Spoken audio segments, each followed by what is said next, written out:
하이델베르크 교리문답 6번째 질문은 그렇다면 하나님께서 인간을 악하게 만드셨습니까?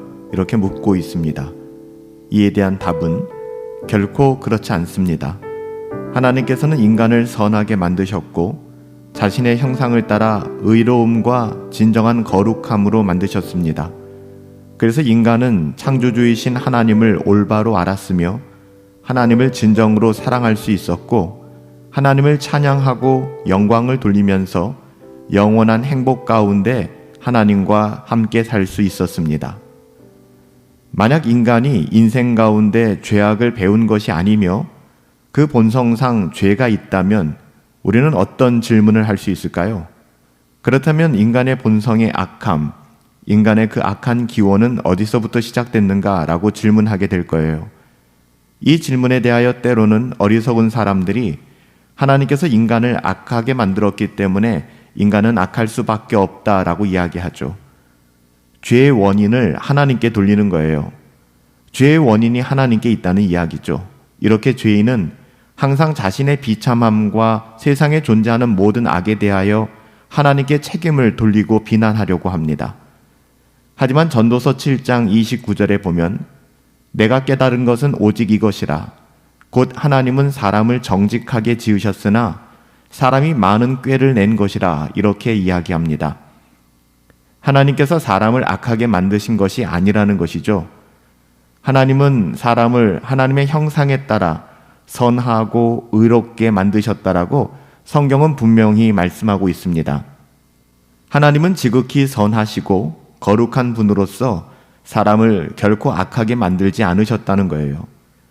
하나님은 죄악을 기뻐하시는 분이 아니다. 시편 5편 4절에서 이야기하고요. 눈이 정결하셔서 악을 참아 보지 못하시며 패역을 참아 보지도 못하신다라고 하박국서 1장 13절에 기록하고 있죠. 더욱이 우리가 오해하는 것처럼 하나님께서는 악으로 우리를 시험하시는 분이 결코 아니십니다. 하나님께서는 모든 만물을 지으시고 아름답다 말씀하셨죠. 그리고 특별히 인간을 만드실 때에는 지으신 방법이 너무나도 각별했잖아요. 모든 피조물 가운데 으뜸으로 지으셨고요. 따라서 인간의 죄악의 원인은 하나님께 있는 것이 아니에요. 우리는 하나님의 형상대로 하나님께서는 인간을 하나님의 형상에 따라 창조하셨습니다. 인간이 하나님의 형상으로 지음을 받았다는 것은 첫사람이 하나님에 대한 지식을 가지고 있었으며 하나님에 대하여 결코 무지하지 않았다라는 의미이죠. 하나님을 바르게 이해할 수 있었고 그분을 사랑할 수 있었다는 이야기입니다. 또한 첫사람은 진정한 의로움과 거룩함을 지니고 있었어요. 그래서 첫사람은 하나님께 완전히 마음을 들이면서 자신을 하나님께 굴복시킬 수 있었던 것이죠. 하나님의 뜻을 행할 수 있었다는 이야기예요.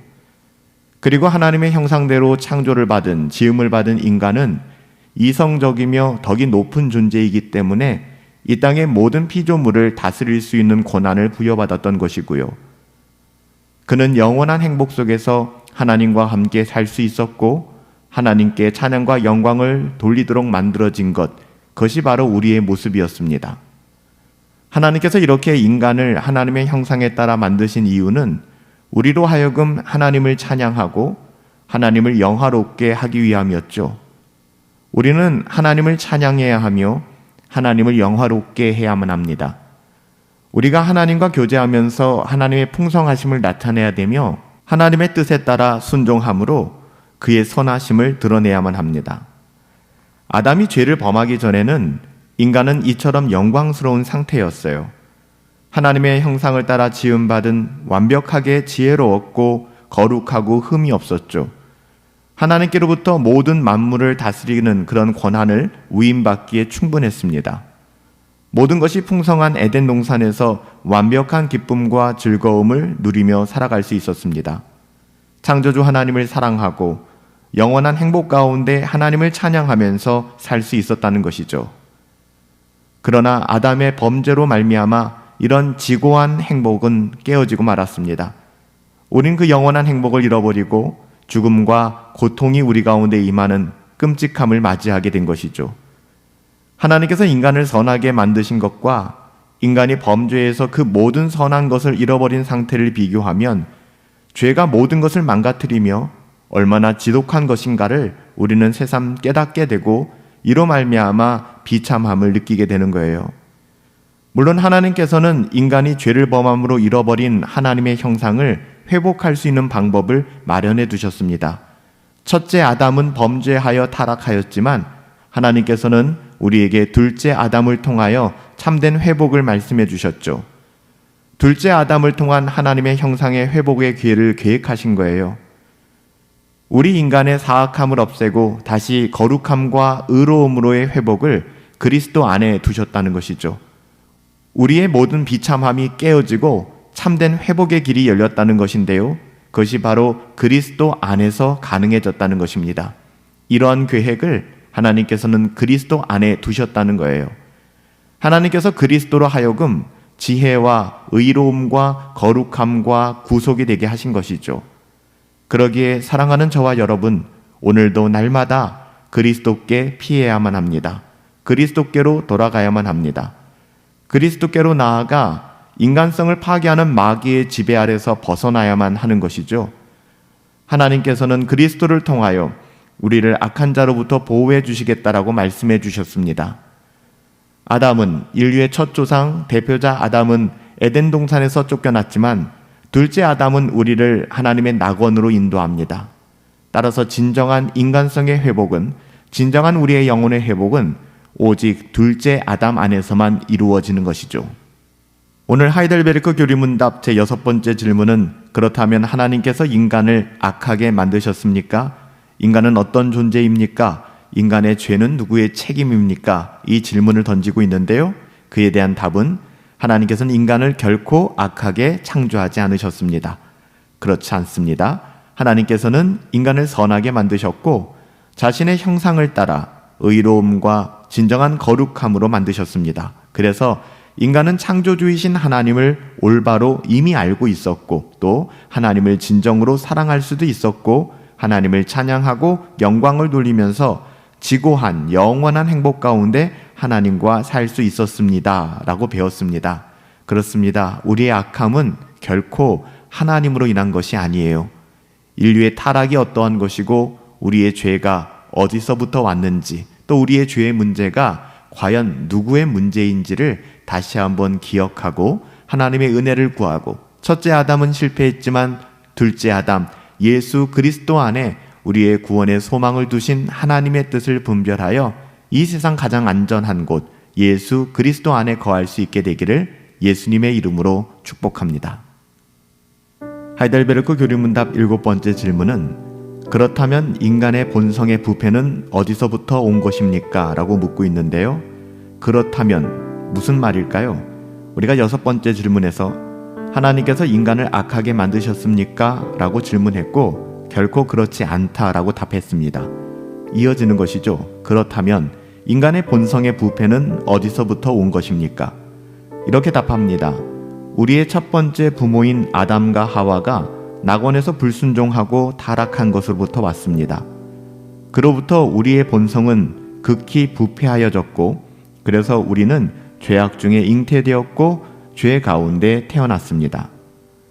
하나님께서 인간을 하나님의 형상으로 의롭고 거룩하게 만들었다면 인간의 고집스럽고 악한 이 본성, 타락한 본성은 어디서부터 온 것일까? 자연스럽게 이런 질문을 하게 되겠죠. 그것은 우리의 첫 번째 조상의 타락으로 인한 것이다 라고 성경은 기록합니다. 그로 인해 우리의 본성이 부패되었고 또한 타락하게 되었다는 것이죠. 아담의 타락에 대하여 이해하기 위해서 우리가 바르게 이해하기 위해서는 먼저 하나님과 아담이 맺었던 그 행위 언약에 대해서 이해해야만 합니다. 언약이라고 하는 것은 굉장히 중요하거든요. 하나님께서는 아담과 행위 언약을 맺으셨는데요. 아담은 인류의 대표로서 언약의 당사자가 되었죠. 아담이 인류의 대표로서 행위 언약을 하나님과 맺었기 때문에 우리도 언약의 당사자가 되는 거예요.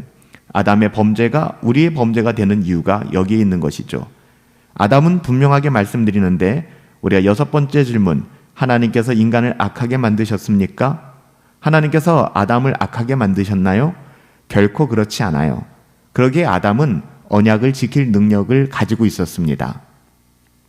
아담의 이해력과 의지는 원래 의로움과 함께 부여되었기 때문에 아담은 하나님을 바르게 알 수 있었으며 하나님을 완전하게 사랑할 수 있었고 더욱이 언약의 조건들을 이행할 수 있는 능력이 그 안에 있었습니다. 이렇게 하나님께서는 아담이 하나님의 말씀을 듣고 하나님을 사랑함으로 언약을 지키기를 원하셨죠. 행위 언약은 구체적으로 우리들에게 제시된 것입니다.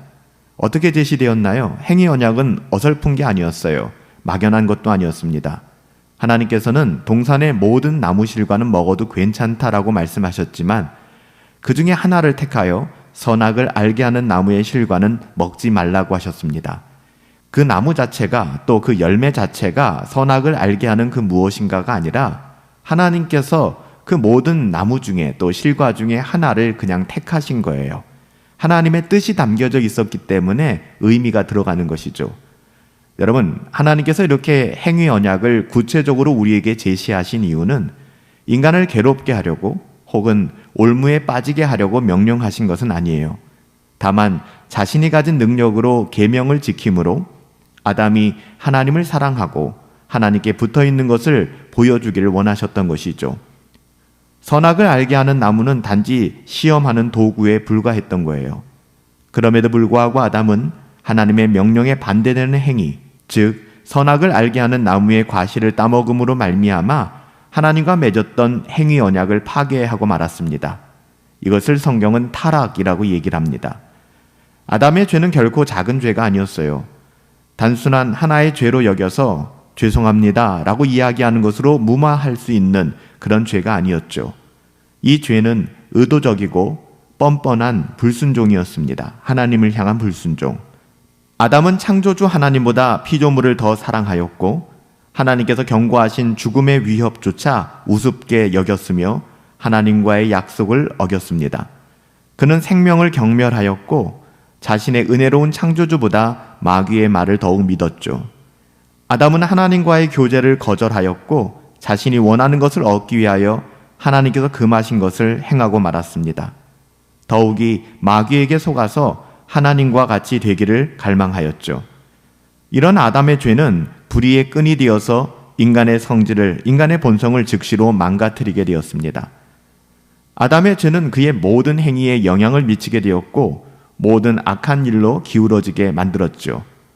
이때부터 인간이 생각하고 결정하는 모든 것이 하나님으로부터 멀어지게 된 것이고 모든 것이 악한 일로 기울어지게 된 거예요. 그러니까 인간에게 있는 하나님의 형상은 완전히 손상된 것이죠. 그의 지혜는 어리석은 것이 되었고 그의 의로움은 불의한 것이 되고 말았습니다. 그의 거룩함마저 불순한 것이 되어버렸죠. 더욱이 마귀의 말을 듣고 마귀를 선택함으로 마귀의 성품과 마귀의 기질을 얻게 되었습니다.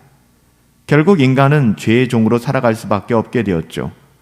하나님의 형상을 잃어버림으로 인하여 의를 행하려고 해도 할 수 없게 되었습니다. 전적으로 타락하였고 선을 행하는 데 있어서 절대적으로 무능력해졌기 때문에 그래요. 죄를 통하여 마귀는 죄인을 주관하게 되었습니다. 마귀가 어떻게 죄인을 주관하는지 아세요? 죄를 짓게 함으로 말미암아 마귀는 끝없이 죄인들을 주관하게 되는 것입니다. 인간은 실제로 그래서 마귀의 종이 되었다라고 요한복음 44장에 너희 아비는 마귀다라고 이야기하잖아요. 아담과 하와가 행한 범죄의 결과는 예외 없이 우리들에게, 그의 모든 후손들에게 미치게 되었습니다. 로마서 5장 12절 말씀이죠. 따라서 우리 모두는 죄 가운데에서 태어나게 되었고 또한 잉태되었다는 거예요. 이런 부패한 본성을 우리는 원죄라고 부릅니다. 이것을 다윗이 뭐라고 고백했죠? 시편 51편 5절에 보면 내가 죄악 중에 출생하였으며 어머니가 죄 중에 나를 잉태하였나이다. 원죄는 우리의 자연 유죄 상태를 구성합니다. 자연적으로 우리가 유죄 상태로 우리를 만들게 되는 것이죠. 원죄의 기능이 그렇습니다. 우리가 이것을 원죄의 전가라고 부르죠. 그 원죄가 우리에게 전가되었다는 거예요. 우리의 어떠한 건 전혀 상관없이. 그리고 이러한 자연적 유죄로 말미암아 인간은 본성상 그 본질이 진노의 자녀가 된 것입니다. 에베소서 2장 3절 말씀이잖아요. 실제로 인간은 죄와 마귀의 주관에 굴복하게 되었고 하나님의 권세에 저항하게 되었습니다. 이 반대가 되어져야 되는데 우리는 마귀의 주관에 굴복하고 하나님의 권세에는 저항하려고만 하는 거예요. 단순한 하나의 죄가 아니라 인간이 죄악에 완전히 기울어져 말하고 행하는 것, 모두가 죄를 구성하게 된 것이죠. 이제 인간은 영원한 행복의 상태에서 죽음의 상태로 떨어지게 된 거예요. 육체의 죽음은 물론이거니와 영적인 죽음이 찾아왔죠. 원죄로부터 실제적인 죄가 증가되었습니다. 알고 짓는 죄, 무지하여 짓는 죄, 이런 죄들이 계속해서 증가되었죠. 그래서 생각과 말과 행동에서 죄가 넘쳐나며 하나님께서 금하신 것을 어기는 죄, 명령하신 것을 이행하지 않는 죄들이 증가하게 된 거예요. 물론 의도적으로 짓는 죄들도 있는데요. 이것은 변명의 여지가 없는 것이죠. 또한 연약함으로 인하여 혹은 생각 없이 유혹에 대해 느슨함으로 인하여 짓는 죄들도 있어요. 자기 자신이 직접 짓는 죄도 있으며 한편으로는 다른 사람의 죄에 연루되어서 죄를 짓거나 혹은 다른 사람들의 죄를 돕는 경우도 있습니다. 이 모든 것들을 성경은 죄라 이렇게 이야기합니다. 이 중에서 성경은 가장 심각하고 무서운 죄로 성령을 회방하는, 성령을 모독하는 죄라라고 이야기하는데 여기에는 죄사함이 없다라고 이야기해요. 이는 이미 하나님의 진리를 경험하고 이해했지만 그 진리를 저버리고 내어버리고 의도적으로, 극히 의도적으로 악의를 가지고 진리에 대하여 회방하기 때문입니다. 아담의 죄는 모든 인간이 태어나면서부터 죄인인 상태를 만들었습니다. 또한 그의 타락은 인간을 악하게 만들었죠. 모든 인간이 자연적으로 죄인이며 혐오스럽게 부패되어 버린 것입니다. 이런 영적인 상태를 깨달아야 비로소 내 자신을 알게 되는 거예요. 이런 영적인 비참함에 대하여 내가 각성해야 비로소 내가 누구인가, 나에게 구원의 은혜가 필요하다는 것을 알게 되는 것이죠. 우리는 태어나면서부터 비참한 상태인 것을 깨달아야만 합니다. 당연히 이 깨달음을 통해 죄인은 겸손하게 되고 하나님의 은혜를 구하게 되는 것이죠. 이런 자신의 상태를 깨닫게 될 때 더 이상 자신을 자랑하는 말을 하지 않게 될 거예요. 자신을 대단한 존재로 여기던 생각마저 버리게 될 것입니다. 아직까지 자신의 죄와 그로 인한 비참함을 깨닫지 못하였다면 하나님의 율법을 통하여, 나의 어떠함이 아니에요, 하나님의 말씀인 율법을 통하여 성령의 역사가 임하기를 간절히 구해야 될 것입니다. 성령의 역사가 있어야 자신이 비참한 죄인이라는 것을 비로소 깨달을 수 있을 것입니다. 우리가 지난 시간에 살펴봤던 세 번째 질문이 이거였잖아요. 당신은 어디로부터 당신의 죄와 비참함을 알 수 있습니까? 하나님의 말씀인 율법이었잖아요. 하나님의 말씀인 율법을 우리가 깊이 깨닫고 또 묵상함으로 말미암아 우리의 어떠함, 나의 비참함과 죄에 대하여 알게 되는 것이죠. 성령의 역사가 있어야 우리가 비로소 비참한 죄인이라는 사실을 깨달을 수 있게 되는 것입니다. 사랑하는 성도 여러분, 오늘 하이델베르크 교리문답 7번째 질문은 인간의 본성의 부패가 어디서부터 왔는가를 묻고 있습니다. 이에 대한 대답 꼭 기억하세요. 우리의 첫 번째 조상, 부모인 아담과 하와가 낙원에서 불순종하고 타락한 것, 여기서부터 왔습니다. 그로부터 우리의 본성은 극히 부패되었고 그래서 우리는 죄악 중에 잉태되었으며 죄 가운데 태어났습니다. 아담과 하나님 맺었던 그 행위 언약이 우리에게 어떤 영향을 주었으며 우리가 이제는 행위 언약 가운데 있는 사람들이 아니잖아요. 은혜 언약에 있는 사람으로서 오직 예수 그리스도의 은혜를 바라보며 하나님께 지극히 감사하는 삶 살아갈 수 있게 되기를 예수님의 이름으로 축복합니다. 하이델베르크 교리문답 8번째 질문입니다. 인간이 그토록 부패되어서 우리는 완전히 어떤 선한 일도 할 수 없고 모든 악한 일에만 기울어져 있습니까? 이에 대한 답은 예, 성령으로 거듭나지 않는 한 그렇습니다. 단호하게 답하고 있어요. 우리가 어제 살펴보았던 7번째 교리문답은 아담의 타락이 모든 사람에게 퍼진 것을 언급하고 있죠. 오늘 8번째 질문은 그에 이어서 그렇다면 이러한 부패가 모든 사람의 본성에 얼마나 깊이 영향을 미쳤는가에 대해서 설명하고 있어요. 인간에게는 선을 행할 수 있는 능력이나 악에 저항할 수 있는 능력, 그 어떤 능력도 남아있지 않다. 인간은 전적인 무능력한 상태, 죄를 짓는 것 밖에는 죄의 노예가 되는 것밖에는 없는 상태로 타락하였다라고 배웠습니다. 자연인은 우리가 거듭나지 않는 사람을 자연인이라고 하는데요. 자연인은 결코 선한 것을 알 수가 없습니다. 자기 스스로 만든 도덕법을 가지고 양심을 가지고 행동하지만 이것은 하나님의 법과 결코 조화를 이루지 못하죠. 그리고 인간은 선을 행할 수 없는데요. 죄가 그를 지배하고 있기 때문입니다. 따라서 그의 모든 지체가 죄의 종이 될 뿐이다. 로마서 6장 19절에 분명히 말씀하잖아요. 육체가 죄에게 익숙해져 습관처럼 형성되었다는 거예요. 그 습관이 우리 가운데 우리의 인격이 되고 우리의 전부로 자리 잡았다는 것이죠. 우리가 배워서 죄를 행하는 것이 아니라 우리의 본성 자체가 그냥 죄를 범하고 있다라고 이야기합니다. 따라서 본성 자체가 바뀌지 않는 한 죄도 계속되는 거예요. 이해하시겠죠? 우리의 본성 자체가 바뀌지 않는 한 죄가 계속될 수밖에 없다는 것입니다. 이런 인간은 자신의 스스로를 돕거나 자신 스스로를 회복시킬 수 있는 능력이 있다? 없다는 거예요. 스스로를 구원할 수도 없습니다. 죄로 인한 무능력, 그 상태 자체라는 거예요. 이것을 로마서 1장 18절부터 32절에 상세하게 설명하고 있거든요. 이러한 인간의 부패성이 역사 속에서 어떻게 나타났는가를 사도 바울이 로마서 1장을 통해서 잘 증거하고 있습니다. 그런데 우리들은 이런 말을 들을 때마다 어떤 사람들은 자기를 기꺼이 희생하기도 하고 남을 돕거나 선한 일을 행하지 않는가라고 질문할 수 있습니다. 그렇게 질문하고 싶죠. 또 어떤 분들은 세상에 나쁜 사람들도 있지만 좋은 사람들도 많이 살고 있지 않느냐. 그렇기 때문에 우리가 모든 악한 일에만 기울어져 있다 이렇게 말할 수는 없지 않는 거 아니에요? 라고 반문 또 반론을 제기할 수도 있어요. 물론 자연인 상태에서 외적으로 선한 사업을 하거나 좋은 일들을 행할 수 있습니다. 그런데요, 이러한 선한 행위들은 하나님을 사랑하거나 하나님의 영광을 위한 것이 아니기 때문에 진정으로 선한 행위라고 볼 수가 없다는 것이죠. 참 이 부분을 이해하기가 어려우실 수도 있어요. 그러니까 자신의 이기적인 목적이죠. 혹은 자신의 명예, 혹은 처벌에 대한 두려움 가운데 행하는 것들이 이런 자기의 선함이기 때문에 진정한 선함으로 간주될 수가 없다는 거예요. 또한 인간들이 악함에도 불구하고 세상이 완전히 악에 치우치지 않는 것은 하나님께서 인간들의 악을 제어하시기 때문이에요. 하나님이 주권적으로 섭리하시기 때문이지 인간의 어떠함 때문은 아니라는 것입니다. 결코 세상의 평화가 유지되는 것은 인간 스스로의 덕 때문에, 인간 스스로 인간의 어떠함 때문에 세상이 평화로운 것이 아니라는 거예요.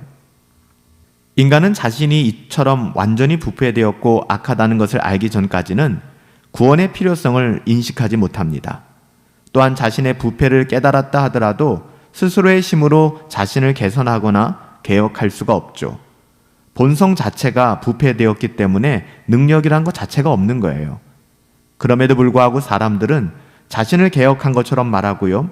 또 자신의 어떠함으로 뭔가 이룬 것처럼 스스로 자기의 의로움에 빠지기도 합니다.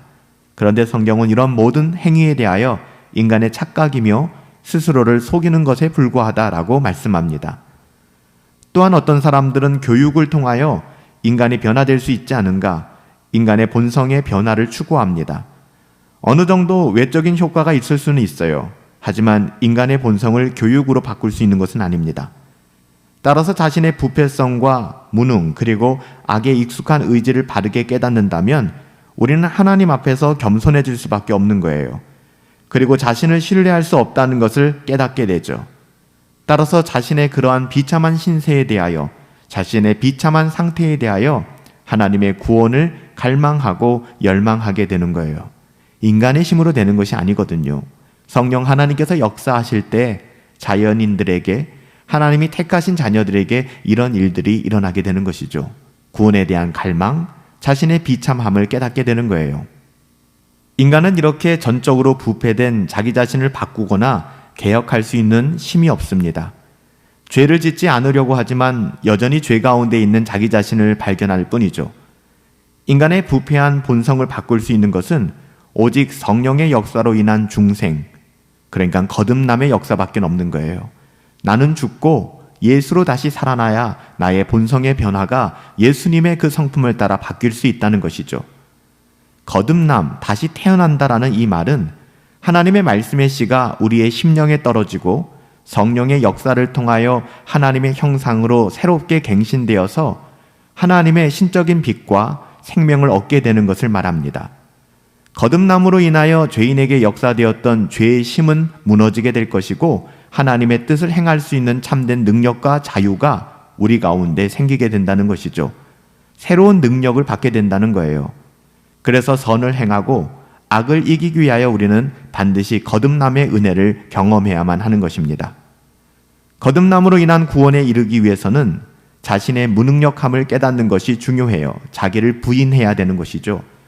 우리가 하나님이 명령하신 계명을 우리 자신의 힘으로 다 지켜 행할 수 없다는 것을 생각한다면 우리의 무능함을 정말 우리는 쉽게 깨달고 인정할 수 있게 될 것입니다. 실제적으로 그리고 경험적으로 우리 자신이 선을 행할 수 있는 능력이 없다는 것을 깨달아야만 해요. 그래야 거듭남의 필요성을 제대로 인식할 수 있게 되는 것이죠. 그리스도께서 분명히 거듭남의 필요성에 대해서 강조하셨지만 오늘날의 많은 교회들은 이런 거듭남의 필요성 대신 인간의 어떠함으로 가능한 인간의 의지로 거듭날 수 있고 구원받을 수 있고 신앙생활할 수 있다라고 그렇게 가르치고 생각하는 것 같아요.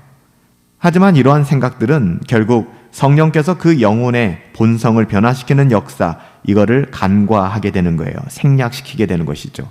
따라서 신앙의 주체가 하나님이 아니라 전적인 하나님의 은혜가 아니라 내 자신이 되는 거예요. 따라서 자신의 의지로 예수님을 믿겠다고 하지만 여러분 어때요? 영적인 변화가 없기 때문에, 본성의 변화가 없기 때문에 결국 결심이 약해지거나 사라지게 되면 모든 일들을 포기하거나 명목상 신자로 단지 종교생활만을 하는 자리로 돌아가게 되는 것이죠. 우리가 신앙생활을 열심히 하는 것 같지만 결국 제자리로 돌아가고 다시 도태되고 나태해지는 이유가 여기에 있어요. 우리가 실제로 중생하지 않는다면 하나님 나라에 들어갈 수 없기 때문에 우리가 거듭나야 한다. 내가 거듭나지 않고서는 하나님 나라에 들어갈 수 없다라는 이 말씀을 늘 우리가 간과하지 말고 중요하게 여겨야 되는 거예요. 거듭남, 중생의 은혜를 구하며 하나님의 말씀을 붙들고 성령께서 죄 많은 우리의 영혼을 다시 살려주시기를 간구합시다. 이런 참된 영혼의 겸손함만이 우리를 구원의 갈망으로 인도할 거예요. 오늘 8번째 질문, 인간이 그토록 부패되어서 우리는 완전히 어떤 그 선한 일도 할 수 없고 모든 악한 일에만 기울어져 있습니까? 예, 그렇습니다. 조건적 긍정이죠? 조건적 긍정. 성령으로 거듭나지 않는 한 예, 그렇습니다. 하지만 하나님의 형상을 회복할 수 있는 길을 열어주셨잖아요. 자연인으로는 할 수 없고 거듭나지 않고서는 불가능한 그 길을 우리는 거듭난 하나님의 자녀들이기 때문에 걸어갈 수 있는 거예요. 하나님의 자녀다운 삶, 하나님의 자녀로서의 명예를 지키며 오늘도 살아가실 수 있게 되기를 예수님의 이름으로 축복합니다.